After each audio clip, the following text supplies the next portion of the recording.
मेरे प्यारे बच्चे, मैं जानती हूँ कि इस समय तुम्हारे मन में बहुत सही उलझने हैं। तुम थक चुके हो। तुम अपने भीतर धीरे धीरे विश्वास खोते जा रही हो। तुम्हें लगता है कि अब ना तो लोगों पर भरोसा किया जा सकता है, ना ही भगवान पर। तुम्हारी श्रद्धा जैसे डगमगा रही है। तुम सोचते हो, अगर भगवान है तो मेरे जीवन में इतनी कठिनाइयाँ क्यों आती है? मेरे साथ ही ऐसा क्यों होता है? मेरे बच्चे, मैं तुम्हारे हर विचार को सुनता हूँ। तुम्हारे हर आंसू, हर दर्द, बेचैनी को मैं देखता हूँ। जब तुमने सोचा कि उस समय, कठिन समय में कोई तुम्हारा साथ नहीं था, तब मैं तुम्हारे साथ था, बस तुम देख नहीं पाई। जब सारा संसार तुम्हारे विरुद्ध था, तब भी मेरा हाथ तुम्हारे सर पर था। हर बार जब तुम्हारे पास कोई नहीं था, तुम अकेले ही लड़ रहे थे, मैं तुम्हारे भीतर था, तुम्हारे साहस और धैर्य का रूप बनकर। आओ, आज मैं तुमसे एक सत्य साझा करता हूँ।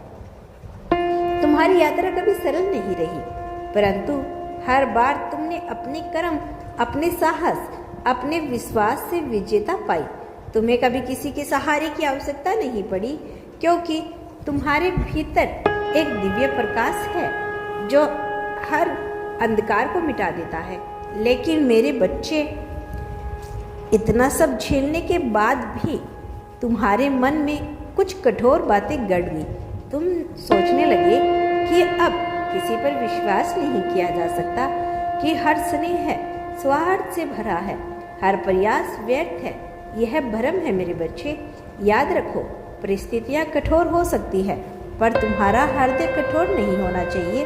हर कठिनाइयाँ तुम्हारे जीवन में इसलिए आती है ताकि तुम अपने भीतर छुपी शक्ति को पहचान सको। अगर मौसम सदा सुहाना रहे, कोई भी बादलों के बीच सूरज की चमक को नहीं समझ पाता, वैसे ही अगर जीवन में दुख ना आए तो तुम अपने भीतर के तेज को नहीं देख पाते। दुनिया में जो भी व्यक्ति ईश्वर पर दृढ़ आस्था रखता है, इसे जीवन में सबसे कठोर परीक्षा से होकर गुजरना पड़ता है। यह बात विश्वास करो या ना करो, पर यह शाश्वत सत्य है।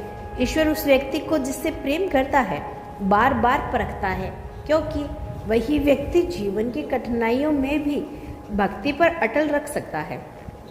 मेरे बच्चे, जब तुम्हारा हृदय टूटता है, तब उसे मैं जोड़ता हूँ। जब तुम रोते हो, तब तुम्हारे आंसुओं को भी मैं सीलता हूँ, पूछता हूँ। जब तुम्हें लगता है कि सब कुछ समाप्त हो गया, तब मैं नई शुरुआत की किरण लेकर तुम्हारे पास आता हूँ। इसीलिए जब निराशा का अंधकार तुम्हें घेरे, तब याद रखना, ईश्वर पर विश्वास करना। दिए की तरह चाहे तूफान कितना भी बड़ा क्यों ना हो, वह बुझने नहीं देता, बल्कि और प्रखर होकर चलता है। जीवन में सुख और दुख दोनों आवश्यक हैं। जैसे दिन और रात साथ चलते हैं, वैसे ही आनंद और विषाद भी साथ चलते हैं। जीवन का सार यही है कि जो भी परिस्थितियाँ आए, उसे ईश्वर का योजना मानकर स्वीकार करो। जब तुम अंदर से पसंद रहोगे, तब संसार की कमी भी तुम्हें नहीं रुला पाएगी। अगर तुम्हारे मन में निराशा है, तो अमीरी भी तुम्हारे दुख को कम नहीं कर सकेगी। मेरे बच्चे, अपने मन में हमेशा यह बात रखना, हर कठिनाई असल में एक अवसर है तुम्हें और मजबूत और पवित्र बनाने का। जो संसार तुम्हें कमजोर देखना चाहता है, वही कठिनाइयाँ तुम्हें अजर बनाने आती है। इसीलिए अपने दिल में दृढ़ संकल्प रखो कि तुम किसी भी परिस्थिति में अपने विश्वास को नहीं खोओगे। कभी मत भूलना, मैं हर पल तुम्हारे साथ हूँ। तुम्हारे हृदय की हर धड़कन में मेरा नाम है। जैसे ही तुम मेरा स्मरण करते हो, समस्त ब्रह्मांड की ऊर्जा तुम्हारे पक्ष में कार्य करने लगती है। अपने विश्वास को पुण्य जगाओ मेरे बच्चे, क्योंकि तुम्हारे जीवन का सबसे उज्जवल अध्याय आना अभी बाकी है। तुम्हारा सदा कल्याण हो मेरे बच्चे। यदि तुम मेरे इस संदेश को देख रहे हो, सुन रहे हो, तो कमेंट में धन्यवाद लिख देना और यूनिवर्स का यह साइन करके पुष्टि अवश्य कर लेना 111।